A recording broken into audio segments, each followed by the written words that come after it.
guardar, guarda o coração, porque dele procedem as fontes da vida. Desvia de ti a falsidade da boca, afasta de ti a perversidade dos lábios. Os teus olhos, verso 25, os teus olhos, olhe direito, e as tuas pálpebras diretamente diante de ti. Pondera a vereda dos teus pés, e todos os teus caminhos sejam retos. Não declines, nem para a direita, nem para a esquerda. E tira o teu pé do mal. Amém?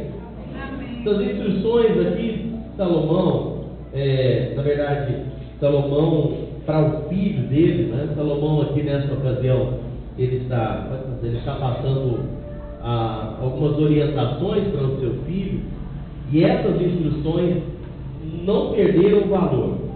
Estava lendo isso aqui, o próprio texto ele já é muito claro nas palavras para nós, né?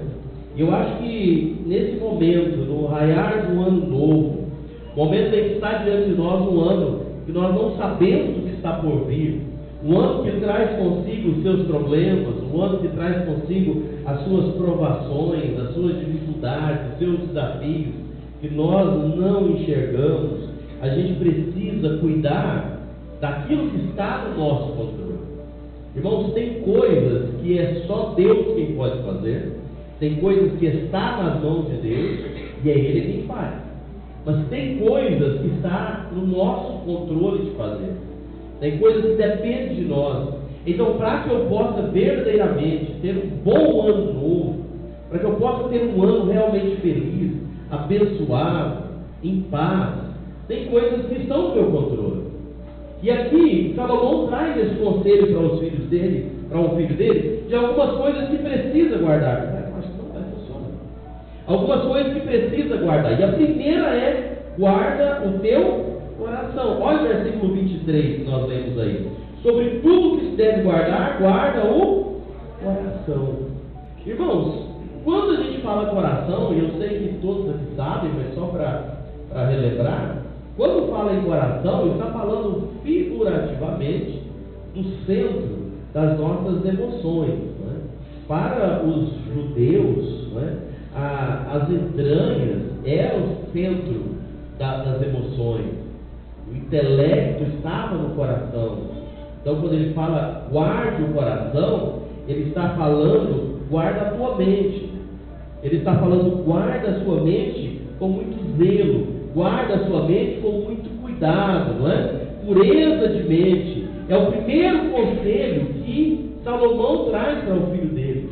Você guardar a sua mente é a primeira coisa que você precisa fazer para ter vitória sobre o pecado, para ter uma vida espiritual proveitosa, produtiva, na presença do Senhor.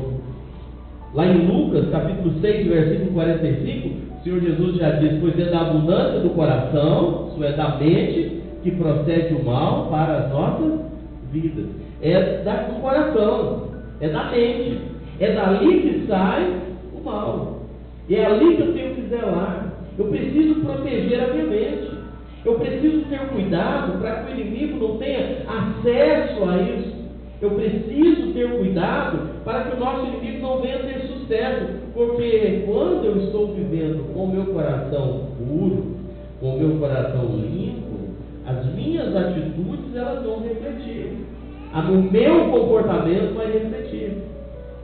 Paulo, escrevendo a Tito, já disse aí, está aí embaixo, Tito 1:15, diz assim: todas as coisas são puras para os puros. Todavia, para os impuros e descrentes, nada é puro, porque tanto a mente como a consciência deles estão corrompidas. Para quem está guardando o coração, todas as coisas são puras. Para aqueles que estão com a mente renovada em Cristo, aqueles que têm zelo. Agora, aqueles que não guardam o coração, aqueles que brincam com o pecado, ele está deixando aberta a sua mente, seu coração, para que possa agir. E a gente lembra o que Jeremias escreveu, lá em Jeremias 17, versículo 9, que o nosso coração, ele é o quê? Enganoso. Ele é desesperadamente corrupto. Então, se eu não guardar esse coração, eu vou começar a fazer coisas que vão desagradar a Deus. Então, esse pecado é ceder aos desejos do meu coração. Quando eu não guardo o coração, tudo que me vem de vontade eu faço. Tudo que me vem de vontade eu faço. Né? E ainda hoje, eu não sei se você já percebeu, mas hoje é bonito falar, o mundo acha bonito falar isso. Eu estou seguindo o meu coração. E tem gente que acha bonito, né? Toma uma decisão errada na vida, faz coisas que desagradam a Deus, fala, estou seguindo meu coração. O meu coração está pedindo para tal coisa, o meu coração não está pedindo. A Bíblia fala, guarda esse coração seu. Toma cuidado com esse teu coração. Por quê? Porque o coração, ele é desesperadamente corrupto. Não entrega os desejos do seu coração. E lembra bem, nós estamos falando de coração, estamos falando da nossa mente, não é? Então eu preciso manter a minha mente sujeita a Deus, sujeita à vontade de Deus. Por quê? Porque somente Deus pode manter a minha mente pura. Somente a palavra de Deus pode manter a minha mente limpa. E é por isso que eu preciso buscar. Eu preciso cuidar desse meu coração. A Bíblia já diz, Tiago, capítulo 4, versículo 7, diz: sujeitai-vos, portanto, a Deus, resistir ao diabo, e ele fugirá de vós. Eu preciso sujeitar a minha mente, o meu coração, a minha vontade a Deus. Eu preciso cuidar desse meu coração.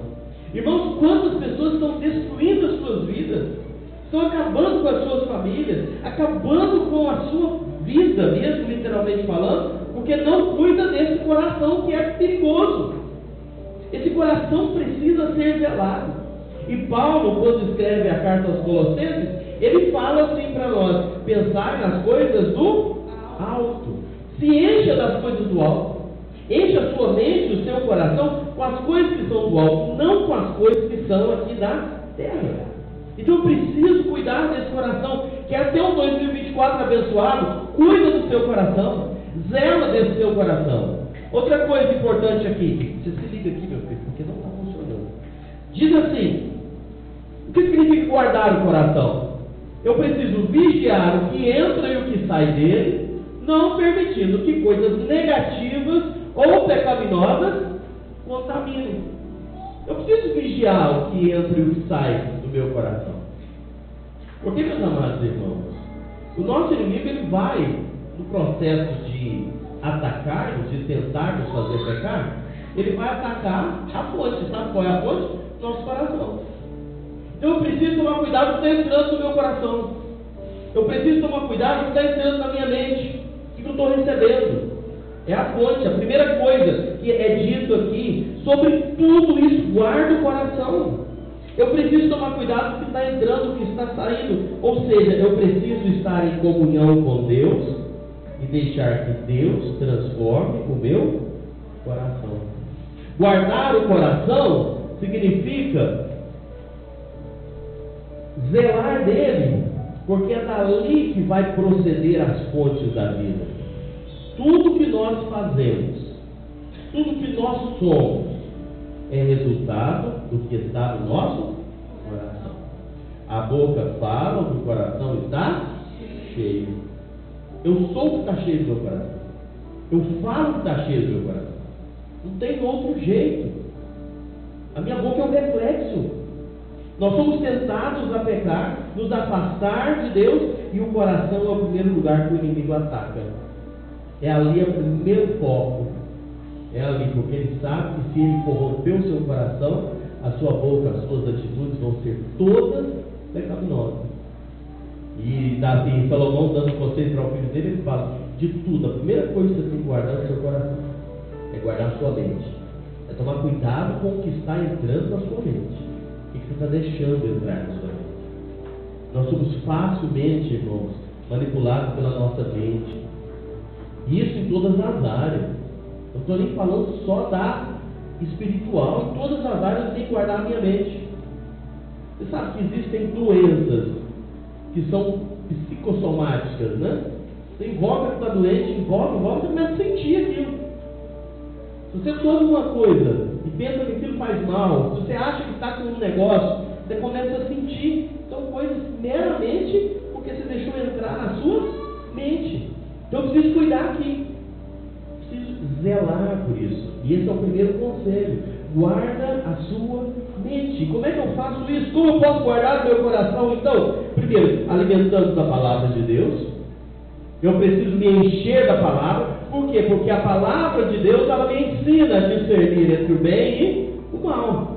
Preciso buscar a palavra de Deus. Preciso estar cheio da palavra de Deus. Porque ali eu vou saber discernir entre o bem e o mal. O salmista já disse: escondi a tua palavra no meu coração para não pecar. A palavra de Deus aqui dentro, ela vai me ajudar. Eu preciso buscar a presença de Deus em oração, em adoração. Eu preciso estar na presença dele. Preciso manter uma vida de comunhão. A minha vida com Deus, ela precisa ser diária, constante. Hoje eu compartilhei um vídeo do John Piper, ele falando que Cristo virou para muitos cristãos um programa de final de semana. Muita gente passa a semana inteira sem lembrar de Cristo, nada de Cristo, aí chega no domingo, acha que tem que ir para a igreja, vai buscar Cristo. Mas isso não resolve. Precisa ser um encontro constante, é encher da palavra, é você estar durante o dia, e meditando, e lembrando de Deus, e orando, e louvando, e adorando ao Senhor. Para quê? Para que a minha mente seja protegida. Tem uma frase que diz, né? Mente vazia é o quê? Pois é, não é bíblico não, mas isso tem muito sentido. A mente vazia é perigosa. Então encha da presença e da palavra de Deus. Outra coisa importante de observar aqui, no verso 24, ele diz: desvia de ti a falsidade da boca, afasta de ti a perversidade dos lábios. Sabe outra coisa que nós precisamos guardar? Os nossos lábios, a nossa língua, a nossa boca. Você quer ter um 2024 feliz, de verdade, abençoado? Cuida da sua boca, cuida da sua língua. Meus irmãos, isso aqui está na lista de conselho que Salomão passa para o filho dele. Cuida dos seus lábios. Aqui nós temos um problema, irmãos. A gente cria muito problema, muita dificuldade a partir das coisas que nós falamos. Como cria problema? Como a gente tem problema pelo que a gente fala? A língua é um pequeno membro, mas gloria-se de grandes coisas. Coloquei esse texto de Tiago aí, não vai dar para você ler essa distância, mas é um texto conhecido, eu vou fazer essa leitura. Tiago, capítulo 3, versículo 5. A Bíblia diz assim, Tiago 3 e 5. A língua também é um fogo. Como um mundo de iniquidade, a língua está posta entre os nossos membros e contamina todo o corpo, inflama o curso da natureza e é inflamada. Olha esse detalhe desse texto aqui. E é inflamada pelo quê? Quem vai dar conta disso aqui? Eita, pouco ponto de vista, né? É inflamada pelo inferno. A língua nossa, o nosso inimigo, ele tem um projeto na nossa língua. Ele tem um plano para pegar pela língua. Porque toda a natureza, tanto de bestas feras, como de aves, tanto de répteis, como de animais do mar, se amansa e foi domada pela natureza humana, mas nem o homem pôde domar a língua. É um mal que não pode refrear. Está cheio de peçonha mortal. Com ela bendizemos a Deus o Pai, e com ela amaldiçoamos os homens feitos à semelhança de Deus. Da mesma boca procede bênção e maldição. E aí ele termina dizendo o quê? Meus irmãos, não convém que isso se faça assim. Tiago fala, é assim, o negócio é perigoso, mas não convém que faça isso. Sabe? E o escritor diz, cuida da língua. A nossa boca, ela precisa ser usada para abençoar os nossos irmãos, para adorar ao Senhor.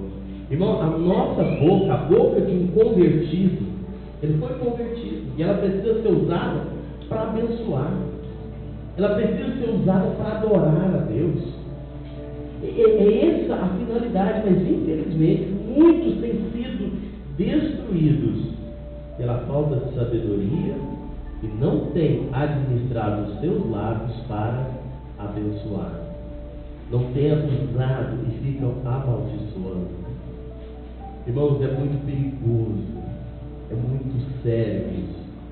E há uma necessidade de policiamento. Salomão escreveu assim, Provérbios 10, 20 e 21: prata escolhida é a língua do justo, mas o coração dos perversos vale muito pouco. Os lábios do justo apacentam a muitos, mas por falta de senso morrem os tolos. A língua é muito perigosa. Tem tantos textos bíblicos que revelam a necessidade de nós, enquanto crentes, abrir a nossa boca para abençoar e não para amaldiçoar. A nossa boca tem que ser para isso. E a gente tem que tomar muito cuidado com isso, irmão, porque é fácil. É fácil a gente usar a boca da forma que não deve. E a gente pode resumir tudo isso aqui de uma forma bem sublime, não é? Nessas palavras que estão aí no finalzinho da tela, Provérbios 18 e 21. A morte e a vida estão no poder da língua. O que bem a utiliza, come do seu fruto. A morte e a vida estão no poder da língua. Quem administra bem, desfruta disso. Quem sabe, quem zela. E aí, meus amados irmãos, isso é um desafio que a gente precisa ter sempre. A gente precisa estar sempre policiando, sempre cuidando. A nossa língua, ela precisa ser uma bênção. A gente precisa usar a nossa boca para abençoar. A gente precisa usar a nossa língua para abençoar. É tão bom quando a gente aprende a fazer isso. É tão bom quando nós desafiamos assim. A Bíblia nos diz que a nossa língua, pode passar, ela pode ser uma bênção. Provérbios 15, 23 diz assim, ó: o homem se alegra em responder bem, e quão boa é a palavra dita a seu tempo. A pessoa falar na hora certa é tão bom. Sabe, irmãos, a língua pode ser bênção, ela deve ser usada para bênção. Você saber falar na hora certa, a coisa certa. Tu dizer que você pode falar tudo na hora certa. Pode falar tudo, mas tem a hora certa de falar. O problema, às vezes, não está no que se fala, mas está na hora de falar. Tem coisa que a pessoa vai falar fora da hora, está errado. Aí diz assim, Provérbios 25 e 11: como maçãs de ouro em salva de prata, assim a palavra dita no seu tempo, na hora certa. Nossa boca precisa ser bem usada. O salmista nos adverte dizendo assim, Salmo 34 e 13: refreie a tua língua do mal e os teus lábios de falarem dolosamente. Quem controla a nossa língua? Nós mesmos. É a gente que controla a nossa língua. É a gente que precisa policiar o que a gente está falando.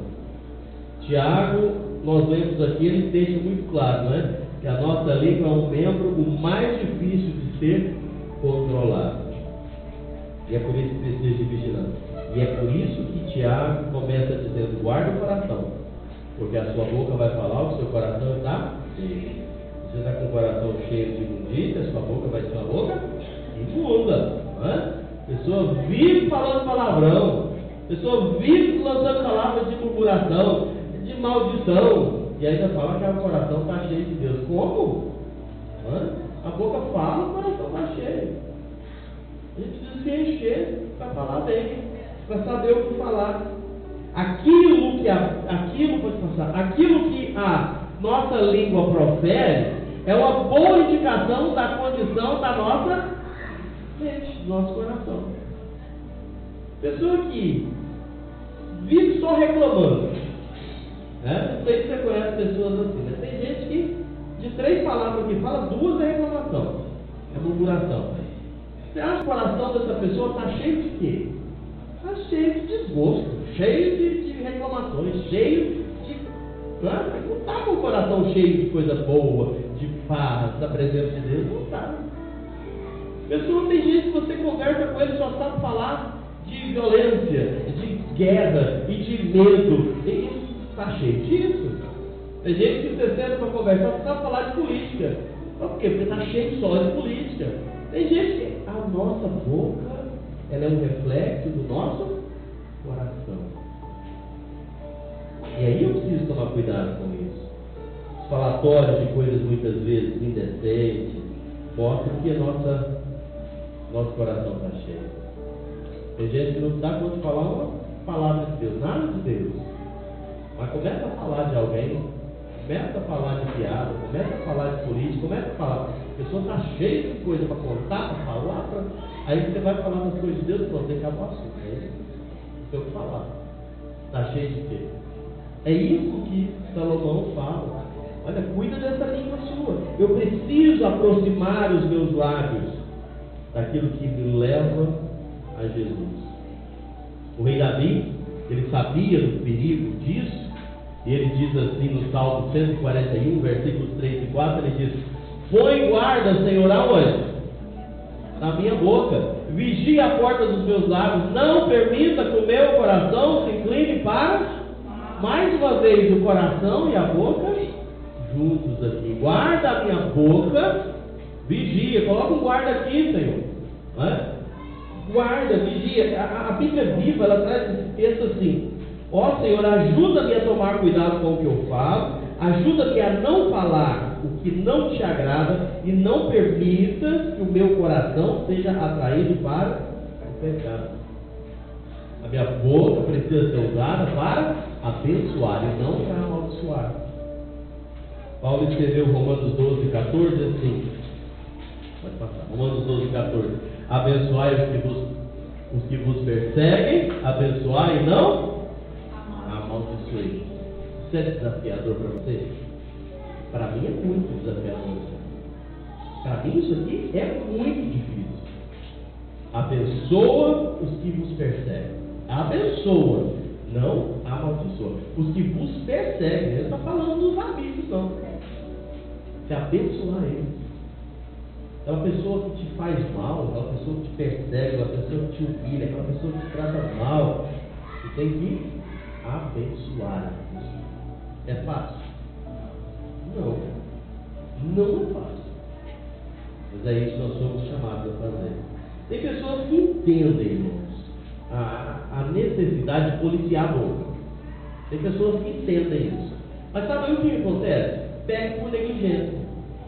Tem gente que não amaldiçoa ninguém, mas de tanto cuidar para não falar mal, cai do outro, não abençoa ninguém. Tem gente que não sabe abrir a boca para proferir uma palavra de bênção. Não fala mal de ninguém, mas também não abençoa. Nós somos chamados para abençoar. Não é só não amaldiçoar, mas abençoar. Use a boca para abençoar. Sabe, abre a boca para abençoar. Nós somos chamados para sermos abençoadores. Coloca isso como prática da sua vida, de abençoar. Abençoar as pessoas. Deus te abençoe. É tão bonito isso. Coloca isso de rotina. Deus te abençoe. Fala isso. Isso, nós somos chamados para isso. Tem pessoas que, eu não sei se você encontra pessoas assim, tem gente que é tão abençoador, que tem gente que chega num ambiente, o ambiente muda.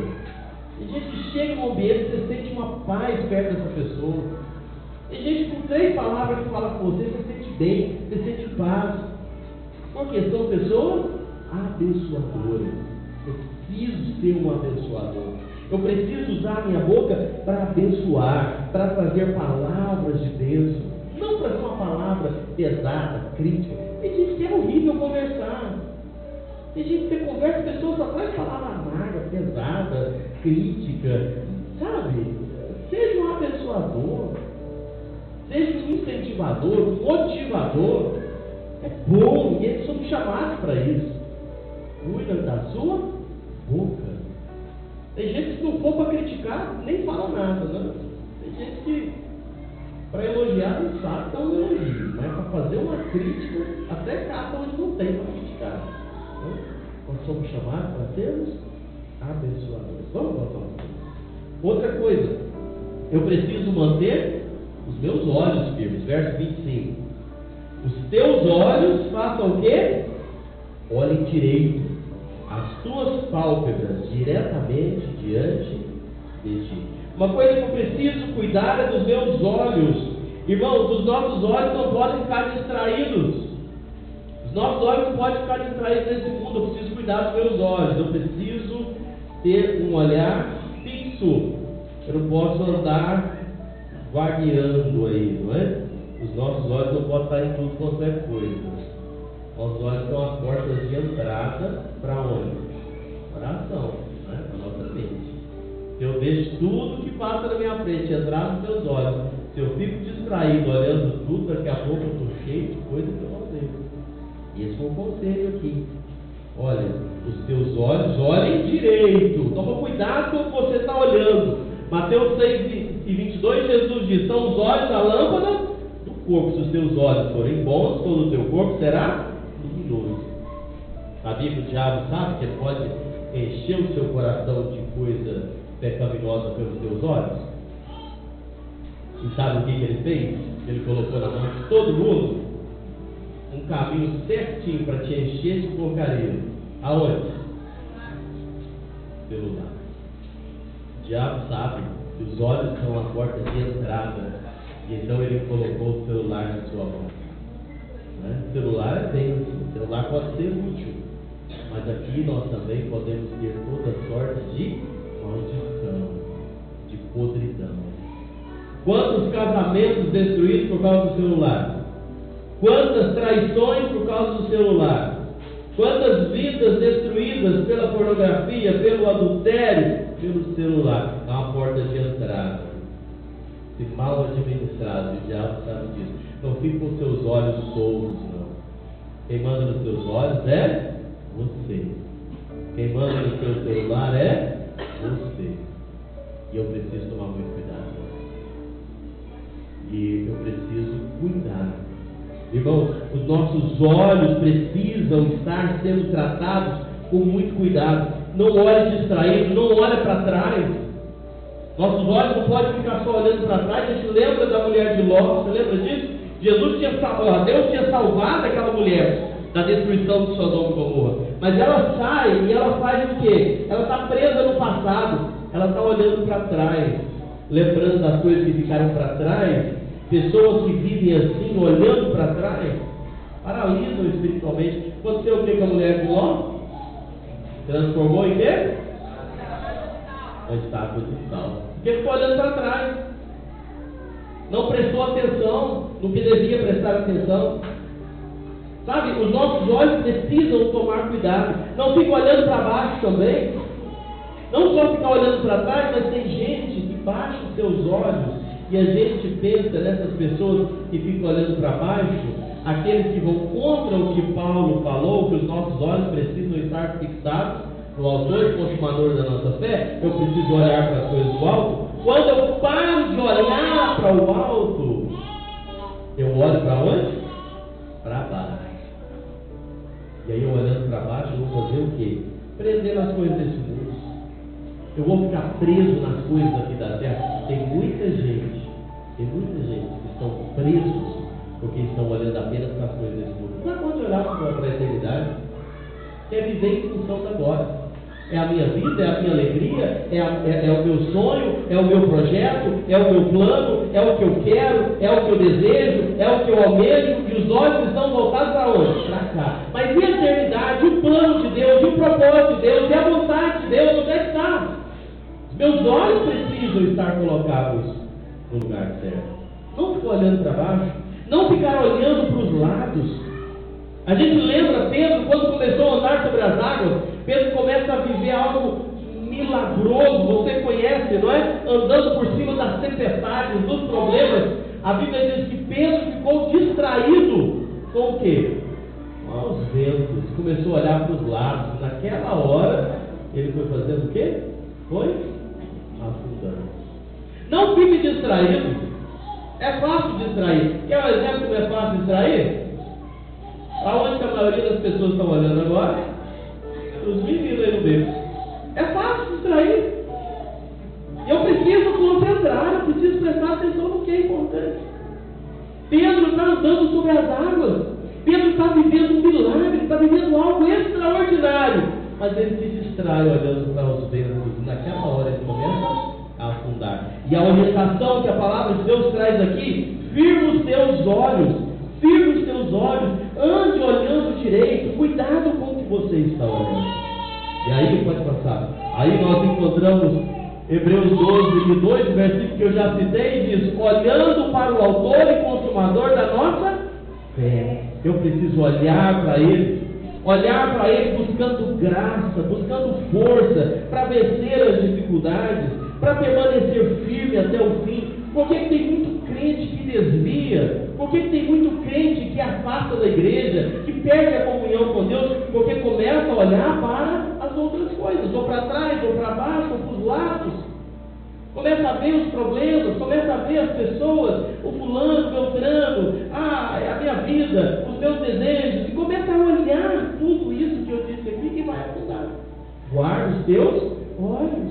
Cuidado com o que você está olhando. Conserve os seus olhos firmes no autor e consumador da nossa fé, que é o Senhor Jesus. E eu vou terminar rapidamente só ponderando o 26.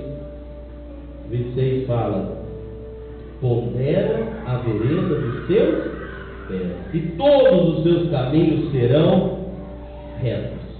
Meus irmãos, você vê que começa numa sequência, não é? É uma sequência de coisas que eu preciso guardar. Eu preciso guardar o meu coração, porque é dali que sai tudo. Controla a minha boca, os meus olhos e também os meus pés. Os caminhos de Deus. Você conhece aquela frase que diz: Deus escreve o quê? Não, você já matou a piada. Deus escreve, o povo diz como que é o ditado? Pronto. Era para responder assim que eu dar a resposta certa. O ditado é: Deus escreve certo por linhas tortas. Mas na verdade isso é mentira. Por quê? Porque Deus escreve certo por linhas certas. Muitas vezes os nossos caminhos é que são tortos, é que são cheios de imperfeições. É os nossos pés que não andam na linha reta que o Senhor estabelece. E por que isso? Consequência do que nós já falamos anteriormente. Consequência de um coração impuro, consequência de olhos que veem o que não deve, boca que fala o que não deve falar, os pés vão andar todos tortos. Você não vai reconhecer o caminho do Senhor. Você não vai ter um 2024 feliz, pleno, andando no centro da vontade de Deus, se você não estiver guardando o seu coração, os seus olhos, a sua boca. Seus pés vão vacilar. Os nossos pés são reflexo do nosso todo. Meus pés são reflexos. Você quando está de cabeça tonta, né? Como é que é? A labirintite, né? Como fala, cabeça bêbada aqui. Está com a crise de labirinto. Você vai andar, você consegue andar bem? Você fica trabalhando, seus pés ficam balançando. E o problema está onde? Está no pé? Não, está na cabeça. É isso que Salomão está falando. Guarda as coisas para o seu pé andar na vereda correta. Eu preciso saber o que eu vou andar. Eu esperando a vontade do Senhor, esperando o plano do Senhor, ver o que Deus quer, guardando os meus pés. Eu não posso andar de forma... Pode passar. Eu não posso andar de forma impulsiva. Eu não posso fazer as coisas. Irmãos, quantas pessoas agem de forma impulsiva? Tomam uma decisão de repente. Mas eu já estava pensando isso e faz. Não ouve conselho de ninguém, não pede conselho, não conversa. Muitas vezes querem conselho, mas de quem concorda com a pessoa, né? Eu não sei se você já encontrou pessoas assim. Muitas vezes pessoas às vezes procuram para conversar, mas já vem com a decisão pronta. E aí fala: eu quero conversar com você, mas está com a decisão tomada, então não adianta conversar. Se você quer conselho, você tem que estar pronto para ouvir uma pessoa que vai discordar de você, não é? Que vai te orientar. O problema é que essas decisões impulsivas, a pessoa não pensa, não coloca a direção do Senhor, a vontade do Senhor, ela não vai ponderar os caminhos e vão pagar as consequências de uma decisão mal feita. Eu preciso pensar, eu preciso meditar antes de agir. Eu preciso colocar na direção do Senhor. Ponha a sua vida nas mãos do Deus eterno. Confia nele. pois Ele guia com segurança no caminho que a pessoa deve andar. Tem um salmo não, lá em 1 Samuel, capítulo 2, versículo 9, estava olhando esse versículo hoje, diz: Ele guarda os pés dos seus santos. Eu preciso aprender a andar no caminho do Senhor. Irmão, são atitudes, são decisões diárias que eu preciso tomar. Você quer ter um 24 abençoado por Deus? Você quer ter um feliz ano novo? Coloque essas decisões no seu coração. Toma cuidado. Cuidado com o que está entrando na sua mente. Cuidado com o que você está falando. Cuidado com o que você está vendo. Cuidado com as suas decisões que vai traçar o seu caminho. Coloque a vontade de Deus. Ela é melhor. Não é a sua vontade. Não é o seu sonho. Não é o seu projeto. Não é o seu plano. É o plano de Deus, o sonho de Deus, o projeto de Deus. Deixa que a sua vida se enquadre nisso e não queira forçar a vontade de Deus dentro da sua vontade. Forçar o plano de Deus no seu plano. Que às vezes Deus vai permitir. Mas aí você arca com as consequências de uma escolha mal feita. Que o Senhor nos ajude, irmãos, a tomarmos decisões sábias, a guardar o nosso coração e a partir dali cuidar de cada detalhe da nossa vida e vivendo para a honra e a glória do nome do Senhor nosso Deus. Amém? Vamos orar para a gente terminar. Vamos falar com Deus. Senhor nosso Deus, graças te damos, ó Pai, pelo privilégio mais uma vez nós podermos abrir a tua palavra, nós podermos meditar e encontrar o plano, o propósito do Senhor para as nossas vidas enquanto servos teus aqui nesse mundo. Pai, nós queremos orar que o Senhor possa abençoar a vida de cada um aqui. O Senhor possa falar nos nossos corações de tal forma que façamos propósitos firmes de andar e obedecer a Ti, Deus. Nós entregamos cada um aqui diante do Senhor, que essa palavra possa achar espaço nas nossas vidas e que nós venhamos viver no centro da Tua vontade. Ó Pai, nos leve em paz para as nossas casas, nos dê uma noite de descanso. Essa é a oração que nós fazemos com gratidão, em nome do Senhor Jesus. Amém. Nós agradecemos a todos, Deus possa abençoar a sua vida, te levando em paz.